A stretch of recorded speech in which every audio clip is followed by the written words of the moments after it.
As you know, the great majority of content we talk about on this podcast is focused on going from 7 to 8 or 8 to 9 figures in business.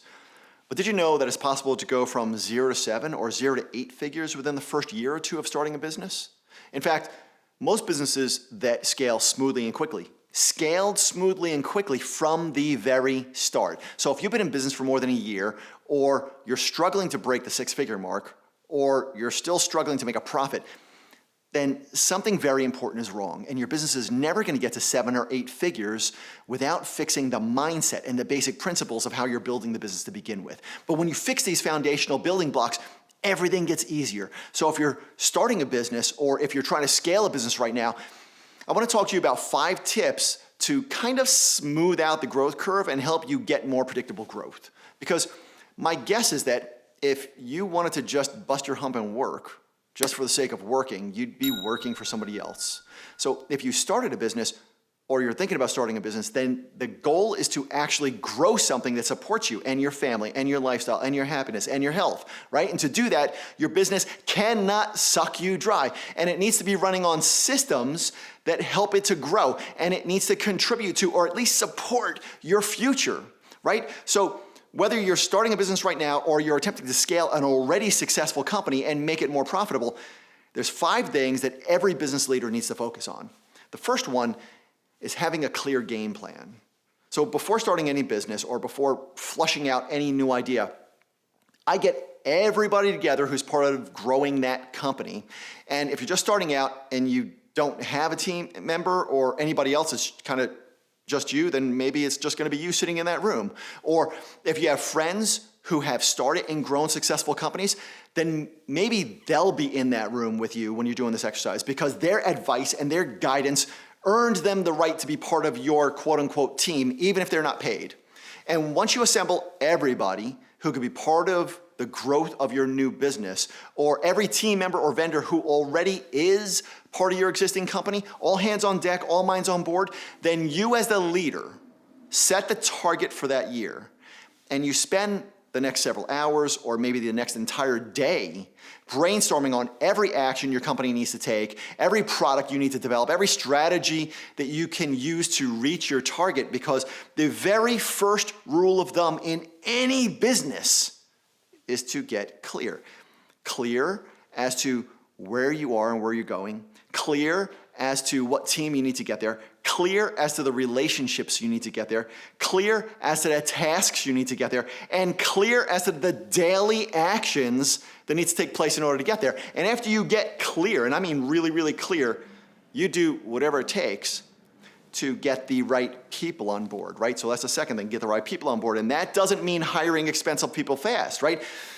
In my companies, we never hire anybody until the company is in a position to properly use their services, right? Number one, I have to be able to use their service or implement their ideas in a profitable way. And number two, we need to be able to afford them. But as soon as your company has a real need for and can afford a new team member, you should bring that person or that group on board, because you cannot do this alone. And if you're at the 5-figure range trying to get to the 6-figure range, it's very unlikely that you currently have everybody on your team necessary to make that jump. And it's the same if you're at the 6-figure range going to the 7, or the 7 going to the 8, or the 8 going to the 9.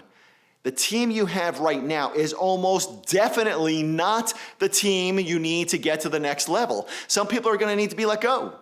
Some people are going to need to be educated more. And some new team members will need to be acquired.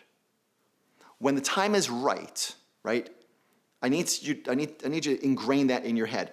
That's all appropriate when the time is right, which is when the company can afford them and make use of their talents. Not before, and definitely not after. Now, the third thing that I needed to learn to grow my businesses, which has been the cornerstone to every company that I've ever been part of up to this point, you absolutely need to manage that team. And that didn't come easy for me. And it's kind of a concept that it's easy to forget, because as we grow in business, often even wonderful leaders, even great leaders, stop leading their team. Let me explain that. I was sitting in a business meeting a few months ago, and one of the other people who were sitting in that meeting at the exact same table as I was owns a mid-8-figure company. He's a friend of mine. He's a very successful business person.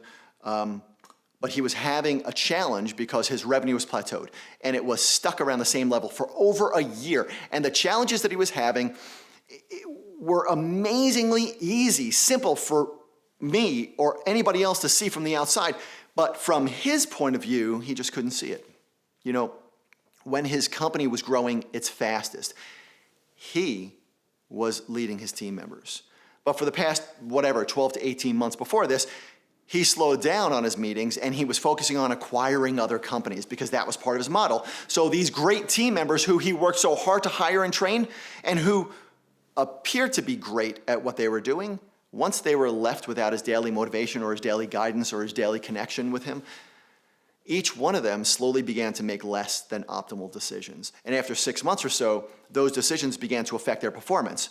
And then their decisions began to affect their customers. And then their decisions began to affect their culture in the company. And then their decisions began to affect their revenue. It was like vomiting up all over the company. And a year down the road, the owner was left completely confused.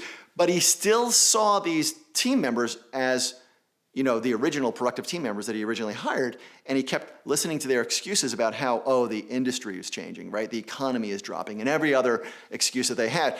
But the moment that he began leading them in daily meetings again, he saw all the holes that had occurred and where all the money was being left on the table. And within 30 days or so, the company became significantly more profitable again.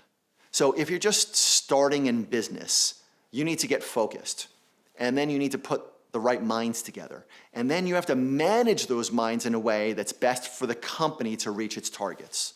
And the fourth thing that I think is amazingly important when you're just starting out or scaling a company is that you are constantly aware of what other companies and other industries are doing that your company might be able to also do to maybe revolutionize your industry or just to improve upon the way that your company handles obstacles, or what it does to grow its reach, right? To reach a lot more people and get more things done. Because some of the fastest growth spurts that I've ever had have come from thinking outside the box after traveling to some other part of the world and seeing how another company in another industry, in another culture was handling something more effectively.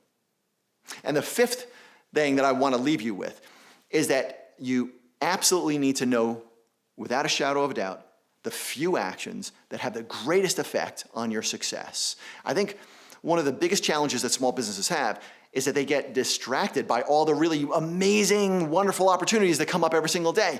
But often in business, the most successful people are those who say no to things more than they say yes to things. So having a really clear understanding of the few actions that drive the greatest growth in your business, and then spending the majority of your time just on those actions will accelerate your success more than almost anything else in business. And obviously, I understand there's, no matter what size your business is right now or what size you grow to, there will always be things that come up that require your attention and get you a little distracted, like small fires or emergencies that pop up during the day. So to be successful at any level requires that you could go out there and put out those fires or delegate putting out that fire to somebody else who's really competent about putting that fire out. And then immediately you refocus your attention and your time onto these actions that are the most important to your growth. So growing a successful business is really about getting focused and then surrounding yourself with the right people who can help you grow and then keeping them focused and also allowing them to keep you focused, and then being open to new ways of becoming more effective in your growth. And then finally, being so disciplined that when you're at work, you're taking massive action on the things that matter the most to get you to the next level. Now, anytime I feel like things are getting overwhelming in business, I look at these 5 areas, and almost always we're dropping the ball in one of those areas. But the moment that we get back on track, our growth curve steadies out. So ask yourself, which of these 5 areas are you strongest at? And which do you need to focus on a little bit more in business? And if you want more details on what the fastest growing companies tracked, I know it's really tough. It's a tough area for most companies to define. But if you want that, then grab the report on the homepage of my website. It's free and it'll show you what other companies like yours are tracking right now and the actions they're taking that are having the greatest positive impact on their growth. Also, if you like this video, please take a second and give it a thumbs up and also subscribe. And I'll see you on the next video.